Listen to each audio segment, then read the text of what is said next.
Savvy Central Radio, drawing out the best from our guests with your host, Christina Nitchman.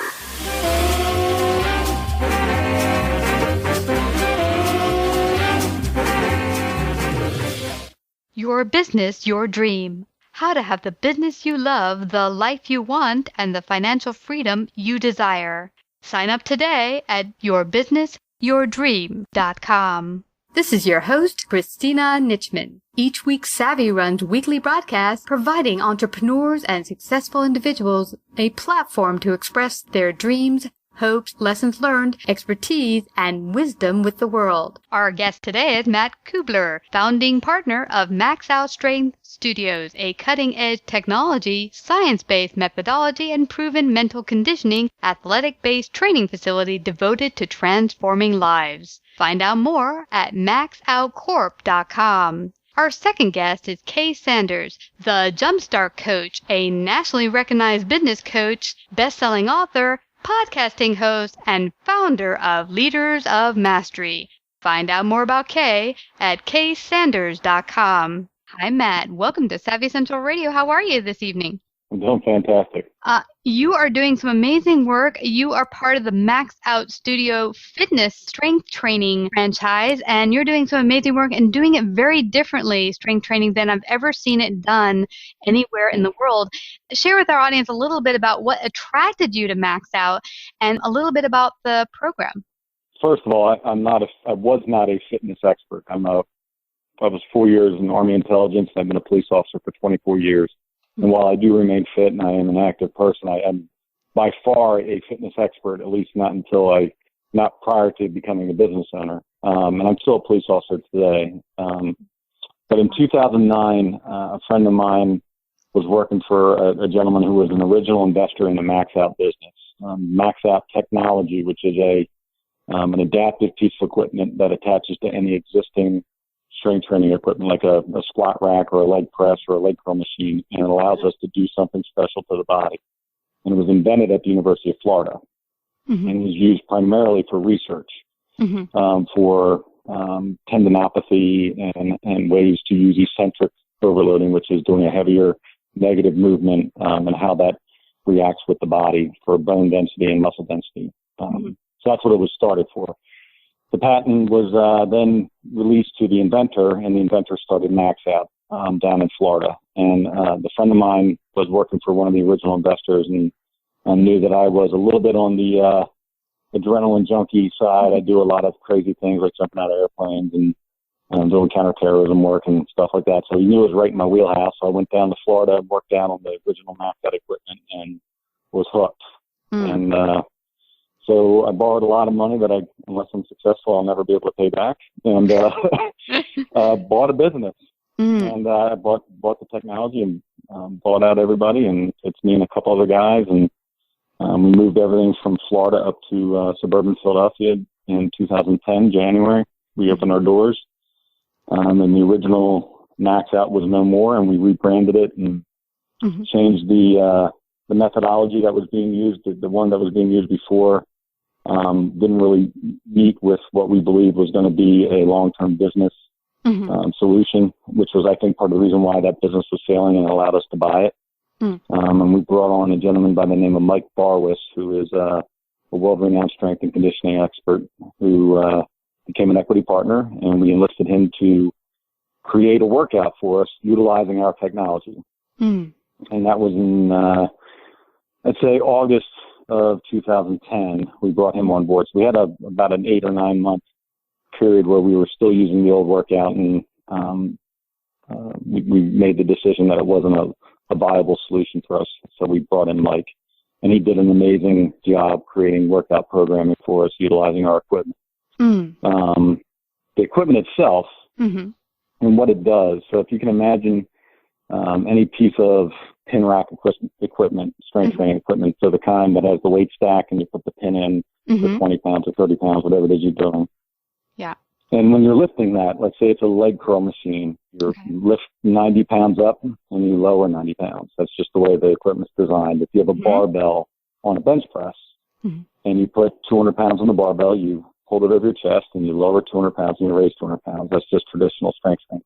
Okay. Well, when you attach the MaxOut tower to it, which is a 6-foot counterweight mechanical device controlled by a computer that is got 220 pounds of weights in it, and it pretty much acts as a counterweight. So if you can imagine the scales of justice, if you put weight on one side of the scale, it will raise the other side up.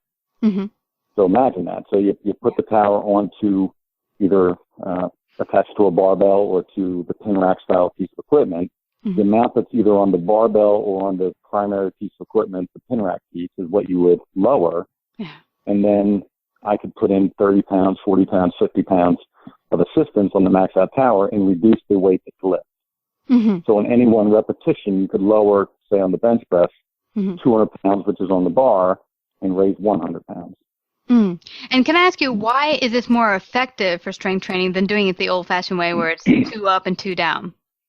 Well, that's a great question. So historically speaking, in strength conditioning, the holy grail is how to build muscle, right? That's what's the most effective way to do that. And across the board, every strength and conditioning expert believes that if you can lower a heavier weight under time and duress, meaning if you do it slowly in a controlled fashion, you can cause more micro tears within the muscle.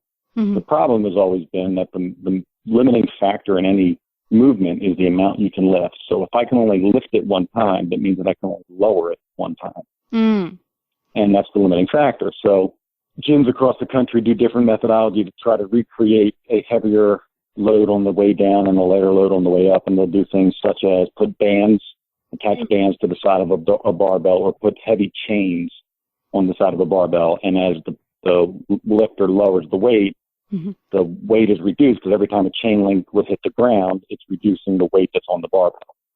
And then as they would lift the weight up, it would change. Every time the chain link would come off the ground, it would actually increase the weight on the way up, which is effective to a point, but it's not very precise. So if you can imagine going to a doctor and the doctor says that, I know it's 10 milligrams that you need for your antibiotic, but I can't give you 10, but I can give you 5 to 15.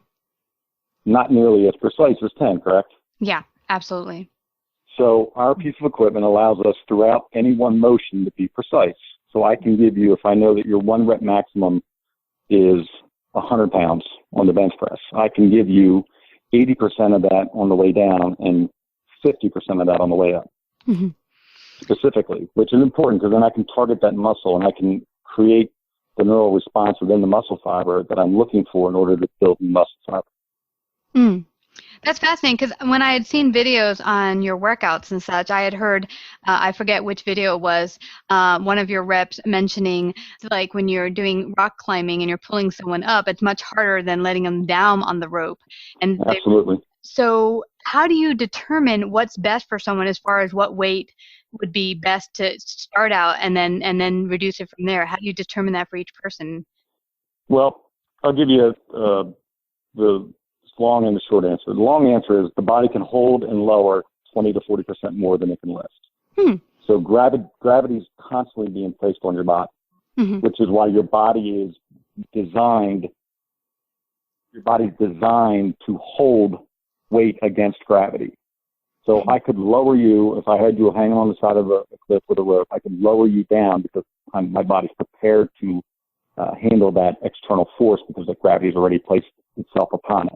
And I could lower you down much easier than I could pull you back up. I could walk down more steps than I could ever walk up. The body's just designed to be that way. So in creating muscle, you want to recreate things in the way that the body's prepared to handle it. So we would give everybody a 1 rep max test on every piece of equipment, meaning we would find out estimated, nothing is exact, because there's so many variables that go into putting out massive amounts of external force at one time. But we try to get as close as we possibly can on every piece of equipment. So we put you through a test and we determine what your estimated 1 rep max is. And then we have a program that Mike wrote for us, Mike Barwis, and it's a 14-week program where we do certain types of movements during that 14 weeks, and the percentages of the weight that you lift and lower are different each week, and it's designed to get you from a starting point to an ending point, and then retesting you so that when your first test that we gave you, and the test that we give you after 14 weeks generally will show anywhere from a 15 to 25% strength increase in 1 hour, 1 day a week. Wow. That's so 99% of everybody that comes into our place lifts 1 day a week. And that's it. And there's a reason for it. Your body needs to heal. Yeah, that's important. I think that's forgotten a lot. I think people think the more I hit the gym, the better it is. And actually you end up hurting yourself. It is it's a dichotomy of decisions. And I think, in all strength training and athletic based training type methodologies, there's a risk reward. And, the goal is to get the body to perform at its peak. And then the risk is what am I doing damage wise to achieve that? And, our joints and connective tissues have an expiration date. The more you beat the crap out of your body, the sooner you're going to have to get a knee replacement or a hip replacement or, your elbow redone or your shoulder operated on. And for me, I want to make sure that what I'm doing for people is not risking their connective tissue. So if you think about an annual strength training program for most people who go to a gym religiously 5-6 days a week, they lift 3 to 4 days a week. They do body parts, usually like a chest, tries, back, thigh, shoulder, back, that kind of upper, lower body, whatever it is they're doing. And they'll do 3 to 4 exercises of every muscle. And they'll do anywhere from 6 to 12 reps on those exercises and 3 to 4 sets. In a year, that could be up to 60 to 80,000 repetitions of external force through strength training on the body. That's a lot of wear and tear on the connective tissue. The joints, every time you lift weights, you're putting stress upon the connective tissue. And the goal is to build muscle to support those connective tissues in the joint so that they're not bearing the brunt of most of that force. Yeah.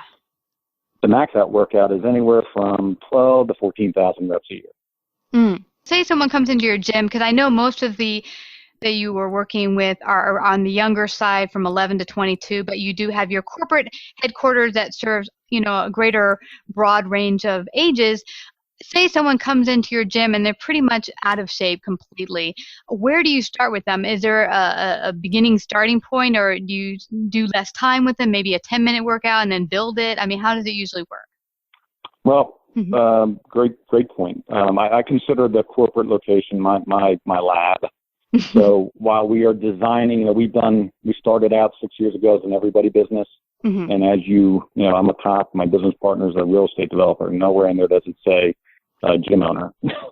And trying to do something that's never been done before and finding ways to market your business and finding ways to grow your business can be a challenge. And we've hit many, many peaks and valleys throughout our 6 years. And, we've had some bad partnerships, and, it's the classic tale of a startup business with an entrepreneur. And, we nearly bankrupted out twice and fought back. And so we had a really rough time of it, but we never lost sight of what we had and what our passion was, which was to help people. So while we do all kinds of things at our corporate location, because we're working on a neurological rehabilitative program, we're working on a senior program that would be an offshoot of our franchise business. I'm doing a lot of different things, trying to create different business models and seeing how they work and seeing how it works with different types of people. And to answer your question about if somebody's out of shape and hasn't worked out in a while, we have it's called our anatomical adaptation phase, which means we start to get their body prepared for the rigors of a full MaxOut workout. So it is still an hour. It is still using the tower and the exercises. It's just done at a reduced set and repetitions, as well as a reduced percentage of weight based on their 1 rep max. And the beauty of it all is that whatever your 1 rep max is when you start is it. And that's not like I'm trying to say as a 55-year-old man, you need to be lifting this much because you weigh this much and you're this tall and your shoulders are this wide, so therefore you should be able to lift this much, so I'm going to put that weight on there. It's just based on what it is you can physically do when you start, and everything builds off of that. So it's not an unsafe environment because it's based off of what you can currently do. That's very important. I love that you mentioned that, because I know when I got started a number of years ago, I'm currently out of shape. But when I had been in an exercise program about 10 years ago and I'd gotten to pretty good shape, I started out where I was. I went to a class and I couldn't keep up, and I went to the back and said, I'm going to do what I can do where I'm at. Stay in the classroom, not quit, but not try to keep up with the people who are very much in shape. And built up within a month to being able to keep up with everyone. But I think it's important to mention that, seeing where you're at and not trying to push yourself beyond your limits. The fitness industry is filled with different niche exercise markets, different workout programs, different methodologies and beliefs. And not that any one is better than the other or one is wrong or right. Mm-hmm. But the reality is that the body is the body. And the body does certain functions, and muscles all work, whether it's my muscle or your muscle or a 9-year-old's muscle or a 90-year-old's muscle. Mm-hmm. They all move and tear and regenerate in the same way. There's no magic pill or sauce that creates that to happen any differently than what the body is designed to do. Mm-hmm. The key is being able to do it safely without causing problems or issues with the connective tissue and joints, and then allowing it to regenerate and heal, and then repeating that process. Mm-hmm. And then the point of athletics is to then teach the muscle that's been built how to work in the environment that you want it to work in. So I get kids strong and we get their muscles firing off and they're ready to rock and roll. And then it's their position coach's responsibility or their speed and agility guy's responsibility for their team to get that body to move and react in the way that they need it to for the sport that they're playing. But a strong body is a strong body, whether you're a stay-at-home mom or a 300-pound offensive lineman. Strength is strength. I'll give you an example. My daughter is an 18-year-old college-bound swimmer who's got Division I scholarship offers. She weighs 115 pounds. She's 5'8". She's beautiful and brilliant, but she benches 165 pounds free weights and leg presses 450. Whoa. But she weighs 115 pounds. Wow. That's what the body can do when you properly stimulate it and you do it in a safe environment. Yeah.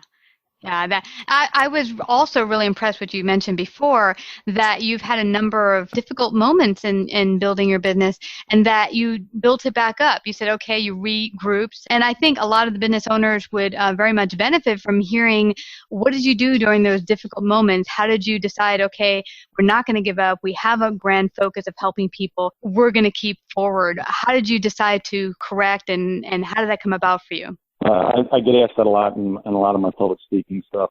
And I guess the basic fundamental answer to that is that I refuse to fail. And, I was raised by a single mom. My dad left when I was 9 months old.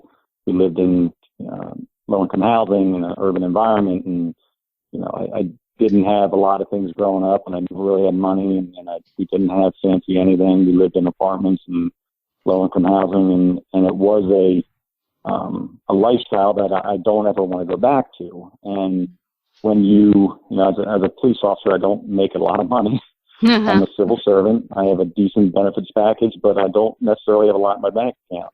When I decided to borrow a lot of money and buy a company, the fear of failure is what motivates me. I put myself out in front of the business because I believe in my leadership ability and my ability to analyze strategically and tactically and to make decisions that are best for me and the whole of my company. And with partnerships, there comes trials and tribulations, and it's difficult sometimes. And we had a partner that took a lot of money from us and ran the company into the ground. He's no longer with the company, thank God. And when you are left with no money in the bank and several $100,000 in debt, you got to sort of look in the mirror and figure out a way to solve the problem. And my partner and I, my current one who's been with, there's three of us now, there's two.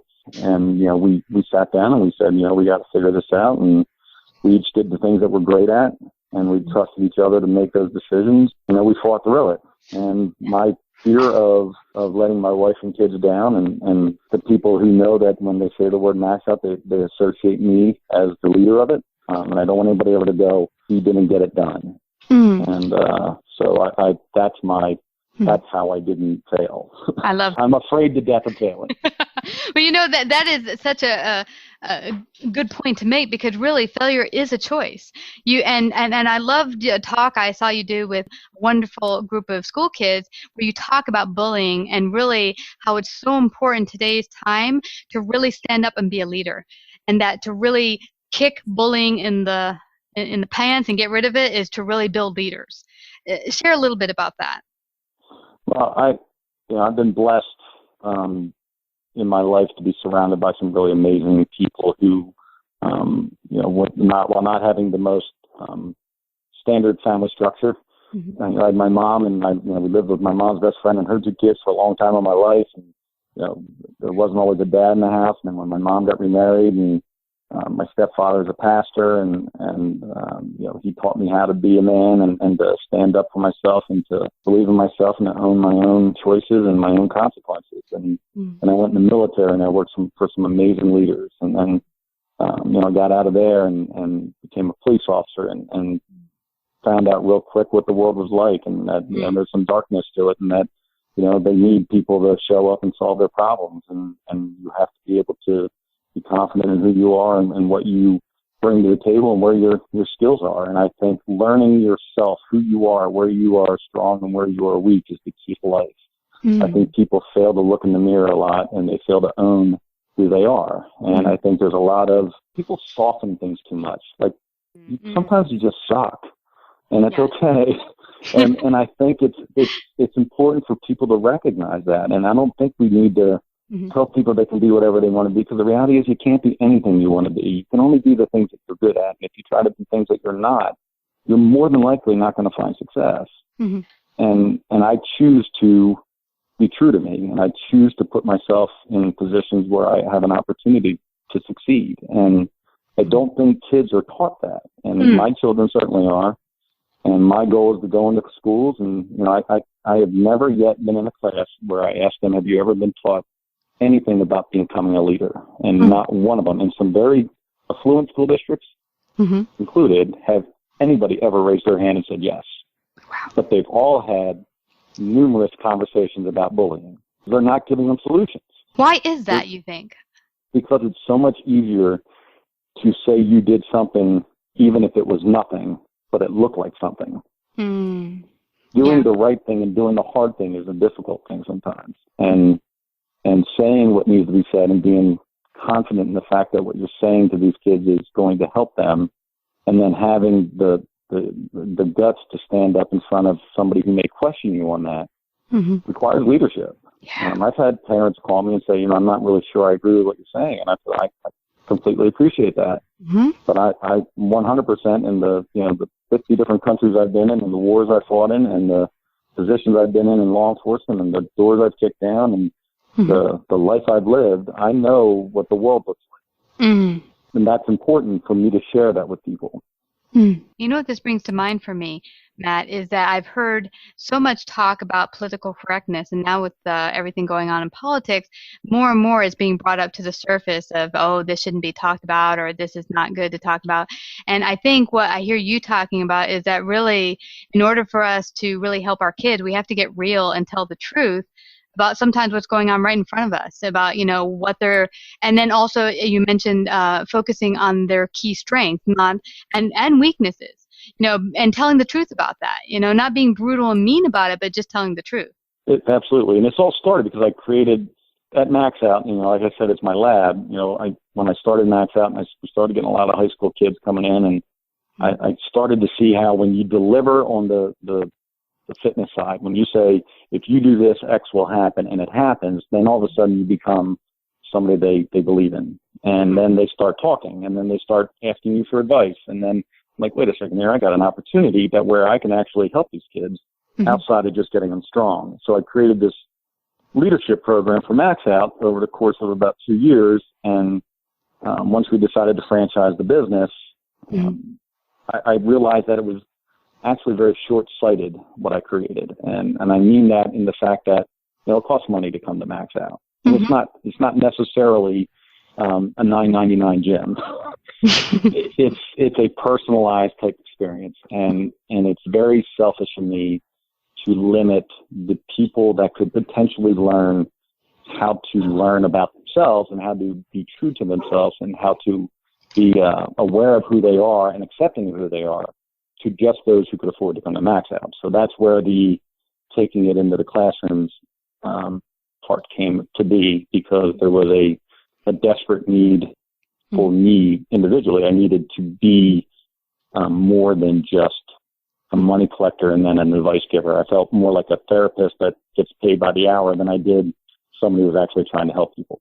Not that they're not helping people, but that's kind of what I felt like. And I thought that there was a way that I could do community outreach and do things for my community that didn't require anybody to pay me. And it's, I will gladly give of my time and my energy in order to help someone else become better. And I created my definition for leadership, and it's not the one that's in the dictionary, but it's mine, is anybody who gives selflessly of their time and their energy to help someone else find success as a leader.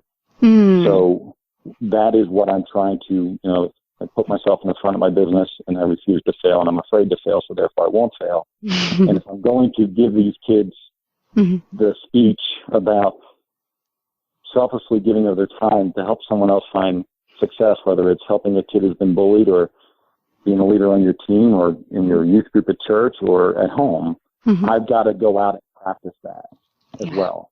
So going out into the schools is my way of leading these kids so that they know what I'm willing to do to show them how to do it.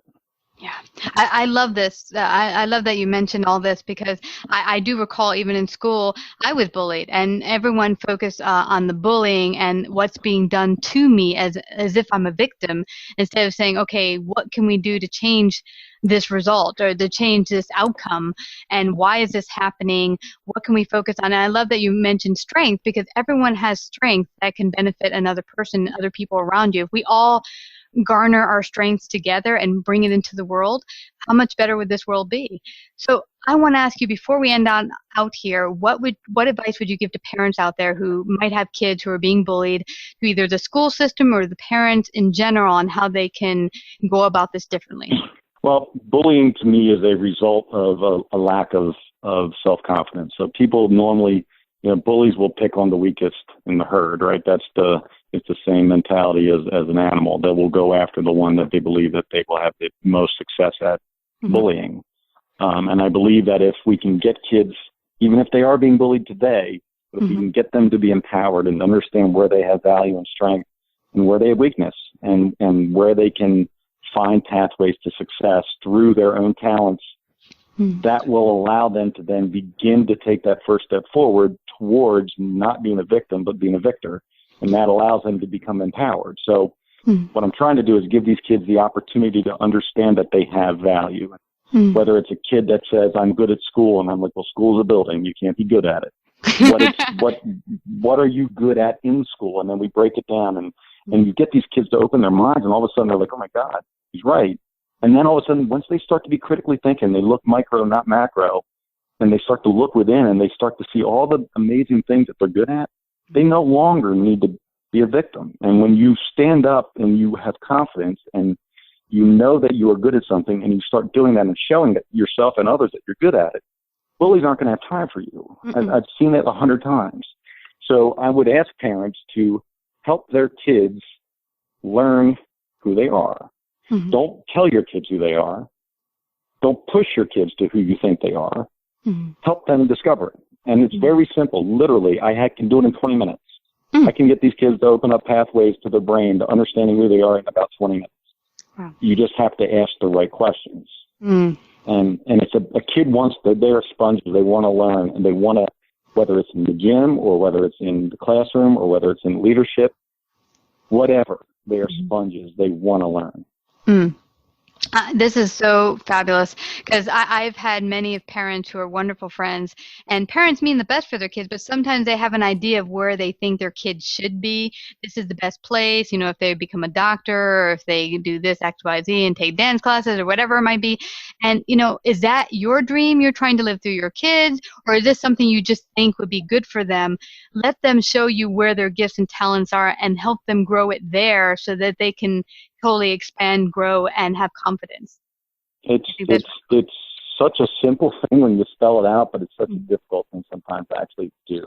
Yeah. And I think more of it is because we want so much for our children that we didn't have, or whatever the motivating factor is. But the reality is that at the end of the day, these kids are going to find themselves, whether it's you can force them down a road, but they're always going to end up back where if you're a good parent and you love and care for your children, and you show them support, even if you're pushing them in a direction they may not be talented in, ultimately they're going to end up where they're supposed to be. I just want to get them realizing it at an earlier age so that they can have a little bit of a control in the direction that they're heading in their life. And that's empowering. It just gives kids the ability.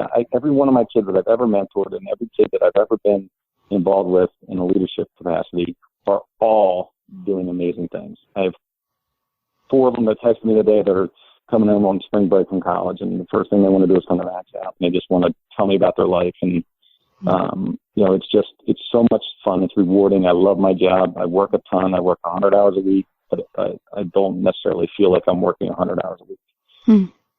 That's how you know you're in your greatest gift, when you don't feel like you're working, but you're helping so many people. Well, Matt, I want to thank you again for coming to share your amazing MaxOut Studio program. They can go to maxoutstudio.com, right, to find out more information? The best website would be that we have like a landing page where they can learn about everything about MaxOut, which is MaxOut Corp, C-O-R-P as in Paul, maxoutcorp.com. And that is the best one to go to. But they can also go to MaxOut Studio to find directly about Studio as well. Fabulous. Well, I want to thank you again, Matt, for this very inspirational interview. I know you're going to help a lot of parents and children out there. So again, thank you for coming to Savvy Central Radio. Thank you. God bless. Now, here's our interview with Coach Kay Sanders. Hi, Kay. Welcome to Savvy Central Radio. How are you? I'm doing pretty good. And you? I'm doing wonderful this wonderful Saturday morning or afternoon. And I'm really, really happy to have you out here. You are a coach, but you really, really help business owners out understand their negative mindsets that might be stopping them in their business, but really delve into the technical aspects of their business and landing pages, sales pages, getting visibility, and a lot of which business owners can get overwhelmed with and not even know where to begin. But before we head on to all those questions, share with our audience a little bit about your backstory and what led you to being a coach. Okay. Well, first of all, thank you for having me. I really appreciate it. It's really great being here. And now, as far as my backstory, I'm from Germany. I came to the States, El Paso, Texas, to be exact, in 2006. So I've been here for 10 years now. And I came here with my son. His name is Darian. He's 11 now, so he's my little business partner, I guess you can say. Ah, yeah. And I became a coach because, for one, I'm really not employable. I really don't like the whole being employed no more. So that was one thing. And I really wanted to build something for myself and my son. I wanted to have a better life for me and him. And, and I had my own little business back in Germany. I was a nail technician, and I loved it because, you can work from home, you can work your own hours, and I loved it. But when I came here to the States, for one, my nail technician license wasn't accepted, so I kind of had to start from scratch. But the coaching business, I really kind of slid into it because I was working for a PTSD treatment facility, and I learned a lot about PTSD, and I was like, I want to help the veterans. And so I started out with holistic life coaching. Which I was passionate about, but that was really not what really got me going. I wrote my book, and that was about business. And then I started my own podcast, which was about business. So I got to the point, I'm like, okay, now I got to make a decision because holistic life coaching, business coaching doesn't really match. And my passion is really the technical stuff. You can sit in front of the computer, create websites all day long, and I'll be happy. That's like my little hobby. My coach told me the other day I should relax a little bit and take some time off. And I said, yeah, I was creating websites all day. That was me relaxing. Wow. Yeah. So that's really, why I got into what led me to become a coach. And it's really, like you mentioned, a lot of entrepreneurs, they struggle with the technical aspect. They feel overwhelmed with, oh my God, how do I create a sales page? How do I create a landing page? And all of those things. And since this is my passion, that's why I chose business coaching, because it fits me. It fits who I am, what I like to do. And yeah, so that's kind of how I start in the business coaching. Yeah. And what's really, really awesome about your focus is the technical aspect, which often, I mean, there are a lot of coaches out there maybe teaching the marketing aspect or the sales aspect, but not very many coaches really focusing on the technical nitty gritty of the maybe sales marketing background. Like, what does it take to make you have a really good system marketing plan, aka website or lead page or sales page and those sort of things, which I think a lot of entrepreneurs ignore the importance of having a good marketing page or even good copy on their sales page or website. Talk a little bit about how folks can really get an understanding of what's important, like where should they go for now, what's missing, what should be fixed and resolved with, say, their sales page or their marketing, how they even come to hold with, is this working or is this not working? And I mean, you made a really great point. I mean, for one, like a lot of people, they create sales page on websites and they don't optimize it correctly. For one, they don't have no opt-in or lead magnets like a free report, free video series or anything like that, because I mean, it's about providing value. You might have all these people coming to your site, but if you don't have nothing there that really catches their interest to capture the leads, it's really, I mean, your website really is useless in a way. You know, yeah, you have a nice online presence, but still, you need to be able to capture the leads. Now, when it comes to the sales copy, the one thing to focus on is, I mean, you need to focus on the problem that your audience has and don't want, the result that they want and don't have, and then also mention the solution. That you are the solution to their problem. So when they come to your site, they already know, okay, this is what they will get here. This is, you know, their problem that they have. You know, they want to get rid of the problem because most people, I mean, they might make buying decisions because they have a pain. People, for example, that want to lose weight, they look for a weight loss coach because the pain of being overweight is so intense that they go look for a weight loss coach. Same for like sales coach or anything like that, or any product that you're selling, they go look for that product because there's a pain point. And if your sales copy is not, targeting that problem, and the solution that they want, because they're looking for solutions for their problem. So that's really important when you write your copies, that you really focus on that. Not so much about the entire solution, because when you just focus on the solution, you might not be able to connect with the audience as much as if you really focus on the problem and the result that they want, because that's what they. Yeah. Now, Kay, how important is the emotional aspect? Because I've heard a number of coaches and people in sales say that, people primarily buy for the emotional pull. So how important is that element to your copy and such? Because you can say, okay, here's your problem. You're overweight. You're hating it. You're feeling awful. You're feeling sluggish. You're unhealthy. I'm your solution. Here's how I can do it. But how important is it to pull the emotional aspect to get clients? No, it's also very important because, like I said, people, they buy what they really want, not so much what they need, but what they want.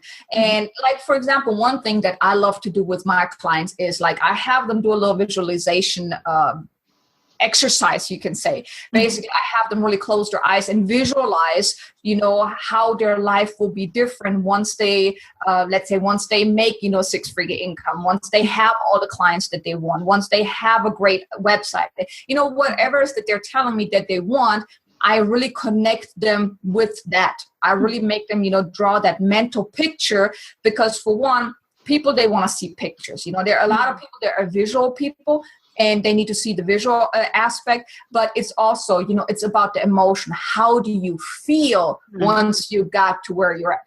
Yeah, and that's interesting you mentioned that, Kay, because I had my mentor do the same thing, do a visualization. Okay, your dream life is here right now. What does it feel like? What does it taste like, smell like? I mean, really get into it.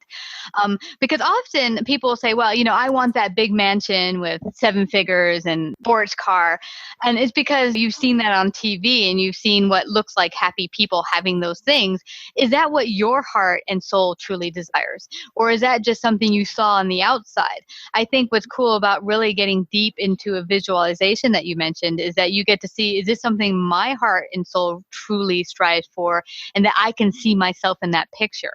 Exactly. And it also leaves room for, like, at least for coaches to coach on other things, because if they look at, or if they visualize the dream house, 7-figure income and whatever, and then it might not feel right. So that's also a good way for me to know, okay, that person needs to we need to work on the limiting beliefs, because it might not feel right. Like, oh yeah, it's just a dream. You're never going to get that. Yeah. And so that's another reason why I do it as well. So I can see, because any person, if you think about, like, do you really think you can make 7 figures one day or have a mansion? Most people, they're like, yeah, it looks good, but yeah, I'm never going to get there. And it's just a mindset thing. So that's, like I said, that's another thing that I really work on with my clients, is the mindset, because my belief is that nothing is impossible. You can achieve anything that you want to achieve.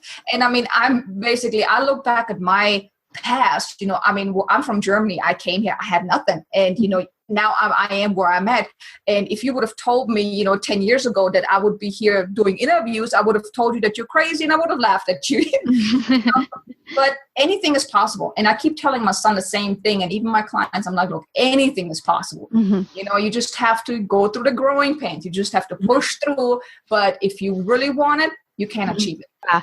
And you mentioned something very important, that really it's getting behind what is your general feelings about something, because sometimes it can be, that's not possible for me. Or for me, what came up for me when I first got started is, how dare you want that? My mentor had me actually writing stuff down and journaling.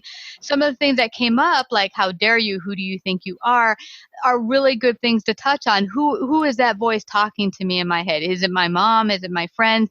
Why is it coming up? So you're really, really right to get in there and just start looking at that, because that, along with anything else you might be building in your business, even if it is your greatest gift and talent, will be hindering you from going forward in success. Exactly. And, what I do with my clients is I have them for like a week, I have them do like a negativity diary. Basically, any negative feeling, thought, or, doubt, or anything that comes up, I want them to write it down for like a week, because a lot of times we don't realize how much bad stuff we think about or say to ourselves. Because it's not just that you sit there for 30 minutes, just think bad. No, it's like, maybe you wake up and you have a bad thought, and then maybe an hour later you have a bad thought, but you don't really pay attention. And by having them literally write the stuff down, yes, it's painful, especially if you're like maybe at page 10, But the key is for them to realize all the stuff that they say to themselves. And then I have them rephrase it into something positive. And then since they did that 1 week exercise where they really just, notice, pay attention to all their negative thoughts, negative beliefs, the things that they say to themselves or about themselves. Once they start writing that stuff down and they consciously pay attention to that, then when it comes up again, they can say, hold on. No. I need to rephrase that. And then it's not going to be as negative, because once you start thinking negative, you're just kind of like, going down that road, and it's over. But when you pay attention and you catch yourself, you're like, okay, before I even go down that road, there's no proof that I'm going to fail or that I'm not good enough or whatever, and I rephrase it into something good that automatically makes you feel a lot better right there and then. So that's what I have them do.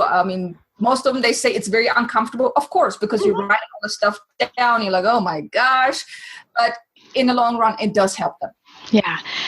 And what I think is a good thing to mention is that it's not a overnight process. Anything building your gifts or building whatever talent you have into a way that makes it a successful business isn't a one-step process. Some of the greatest businesses that are now truly quite successful, it took years. One guy who came on my show, his business is now worth over $300 million. He said, it wasn't until year 10 that I could really say, I'm doing okay. But now it's been 25 years and he's exploded. But see, it didn't happen overnight. And see, that's what I think is really important for anyone, regardless of what business you're going into, that first getting in touch of what might be holding you back thought-wise. Now let's touch on, okay, you figured out what some of those negative beliefs are. You're working on framing them into a positive. Now, how do you start working on the technical aspect? And what is the most important part of the technical aspects to work on as far as your business? Like, is it sales pages? Is it website? What is it? Exactly. And it's like also, if you're in business, I mean, you should definitely work with a coach or mentor, anyone that can help you, because you just can't do it on your own. I mean, I have my own coach because I too have my limiting beliefs and my own struggles and stuff. And I think a lot of successful entrepreneurs, some of them, they make it seem like, they have never had any struggles. I don't believe in it, because everyone had struggles. And like you said, even the biggest ones, I mean, even Tony Robbins, for example, he failed big times initially, and then he's had to start all over again.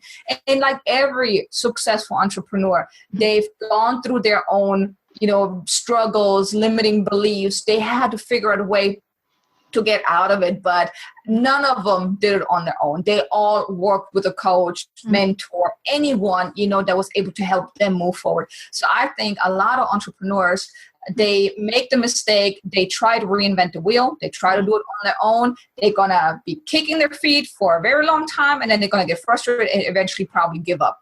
Yeah. Or they wake up, say, hey, it doesn't work that way, maybe I need to get a coach. Yeah. So, I mean, if I would have known about the coaching industry when I initially started many years ago, I would be a lot further than I am today. But I didn't really know about it. And my mindset was, well, I need to make money first before I can afford a coach. That's backwards here. Backward thinking. And it's interesting. I mean, it sounds logical. It says, and it's interesting because I've talked to coaches. They get started day one and they're like, they spend $4,000 on a website. They spend XYZ and print advertising or something like that. And then when it comes to, well, do you have a mentor or a coach? Well, no, I mean, I can't afford a $10,000 coach. That's crazy. That's crazy money. I'm like, how much did you just spend on a website that no one knows you exist in cyber universe? I mean, there's billions or trillions of websites, and you just created a $4,000 website that no one knows exists.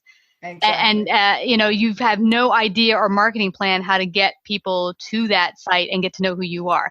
And because when they come to me, sometimes they're like, okay, I want to do some advertising, or they want to do some promotional interviews or whatever it might be, or even a live video with us. We do professional videos.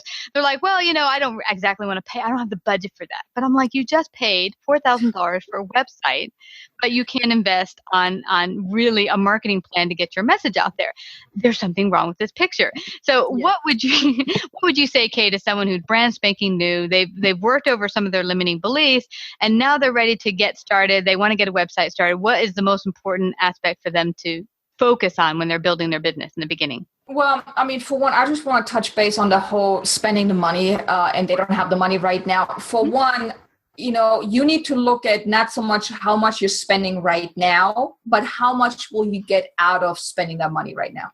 So, you need to look at long run, any marketing strategies, even with the websites or anything like that. Yeah, it might be a lot of money right now, but even with a coach, yeah, you might spend a lot of money right now, but look at what will you get out of working with a coach. And I'm talking about long run, like maybe 6 months down the road, you will make all the money back that you invested because the coach will help you get to where you want to be. And then that's with anything, any investment when it comes to marketing. A lot of people don't want to invest in SEO or marketing or anything like that, but you need to look at it in a long run. But the key is when you invest in SEO and your website is not optimized right, let's say you don't have no sales pages, let's say you don't have no opt-ins or no proper opt-ins. I mean, I've looked through many websites and I've seen opt-ins were either not popping up to jump in your face, or they were very plain and you could barely see them, or just the title was not very catching. And the thing is, when you do create those things, I mean, there's going to be testing involved, because I might think this title is awesome right now and everyone should jump on it. But when you read, you're like, I don't really care for that. So you don't opt in. So then I have to look at, okay, so no one opted in on my opt-in. So maybe I need to change the wording. Maybe I need to use a different title. So it's always like a testing, maybe getting feedback. But the key is, even if you have a website, it doesn't mean that you're going to attract all kind of people, because there's so many different things that go with it. You have to have links from outside. You have to do maybe some videos. So lead pages, landing pages, webinar. I mean, there's so many different things that you should be doing or that you can be doing to drive traffic to your site. But then, like I said, even when you do drive traffic to your site, you need to make sure that your website is optimized. You need to have those opt-ins on there. Some way for them to contact you, make it more friendly. And that is what a lot of entrepreneurs have to struggle with, is because they don't know how, or they don't want to pay anymore. Yeah.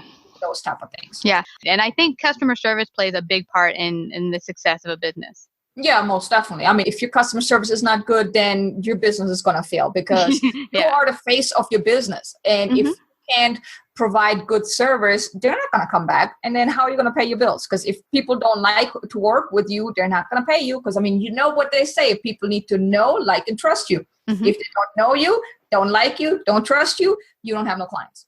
Absolutely. Absolutely. And you were mentioning how important it is to really have, now you said optimization, but I think also SEO, which is just the background words and stuff that find out more about you, or that even the different search browsers will find you. Having those good tags in the background, which you're not very technical, I'm guessing you can help them with, Kay, right? Well, SEO, I don't touch SEO. That is really? one thing. Because SEO is like a whole thing on its own. Because that is too much time, too time consuming for me. But I do have a web guy that actually, does the SEO. I'm also part of BNI, so I have one of the members. He does SEO. So I would rather take people, send them to him because he is an expert in that. SEO, I don't know, it goes over my head for some reason. I'm more when it comes to creating this stuff. Like SEO is really a job on its own. Yeah. If you're going to be spending money on SEO, make sure you get with someone that is an expert, because there are so many people out there that offer SEO for a low price, but then they don't get the results. Low price. Yes. And I mean, SEO is expensive. And I talked to my IT guy. I'm like, why is it so expensive? And he just kind of gave me some insights on it. I'm like, okay, don't stop right there. You're already overwhelming me, because you have to really, with Google, they have some algorithms or whatever, and they keep constantly changing stuff around. Like I said, I mean, that goes over my head. I don't really know too much about SEO, but it's like, you need to really figure out, okay, which keywords, are the best for your business. Then you have to somehow incorporate those keywords into your websites and the whole content and the back and everything. Yeah. And that right there, that's like a full-time job. Yeah, it's interesting you say low price and to look for someone who's real expert, because I think that's the same when it comes to coaching, when it comes to building your website. Because I have a number of wonderful friends I've met over the years who are coaches, and they said, oh, I do marketing coaching and I do website for people. And really what they do is they get a WordPress templated website. It's fully done already, and then they just fill in the blanks and said, oh, look, I created a website. They didn't really create the website. They just took a template, threw stuff on it, and said, oh, look, I created this for you. And the problem being, the person who paid XYZ, maybe $4,000 for that website, that person who did it for them doesn't really know how to manage it, because they just threw stuff on a page, kind of like what the person could have done, but they did them the service of doing it for them. But you really need to get someone who knows how to manage a page, including doing the SEO in the background. And that costs, like you said, quite a bit of money. So don't think I'm going to spend a little bit of money to save some income. Think the long term. Does this person really have the expertise to manage my website, to make it optimized so that I can get the most amount of clients there? Or is this someone that I'm just paying for because it's cheap for me right now? Exactly. So sometimes, sometimes you really get what you pay for. Yeah, exactly. You really do that. You really do get what you pay for. Yeah. And then I've heard of people who've gone out there and spent a load of money and they weren't qualified. So just like make sure you do your homework. I've even asked, can I see some of your testimonials, and actually call some of those people up and say, did you have a good experience with this particular company? Yeah, exactly. If it's something really where you're paying thousands of dollars on it, then you definitely want to check up on it. Make sure that the person is really good. Like me, I created all my websites all myself. And so far, I've had people tell me, oh, you did an awesome job. I created sites for online courses, so, like I said, that's what I love doing it. I can sit there all day long doing it. But, you really need to look at, is that person really qualified? Does the person, for example, when it comes to SEO or web design, does the person have a degree in those things? Do they have the educational background to actually do it? Because, you can learn stuff on your own, but still, does that person have the educational background as well? So, you kind of got to look at all of those different things to make sure that the person's really qualified to give you the best quality for your money, because I mean, you don't just want to throw the money out the window, because that's what basically happens if you hire someone that doesn't know what they're doing. You're basically just wasting the money, and you don't want to do that. No, absolutely. I mean, in fact, I did a trade, and this happened early on. I got a lot of people when I first started my business who wanted to do trade services. They're like, okay, I'll do X if you do Y for me. And so one guy said, if you give me a certain amount of advertising, I will do a complete website for you. It'll look phenomenal. And his website looked pretty darn awesome. So I was like really stoked. 7 months later, he sent me the first templated draft. It was horrible.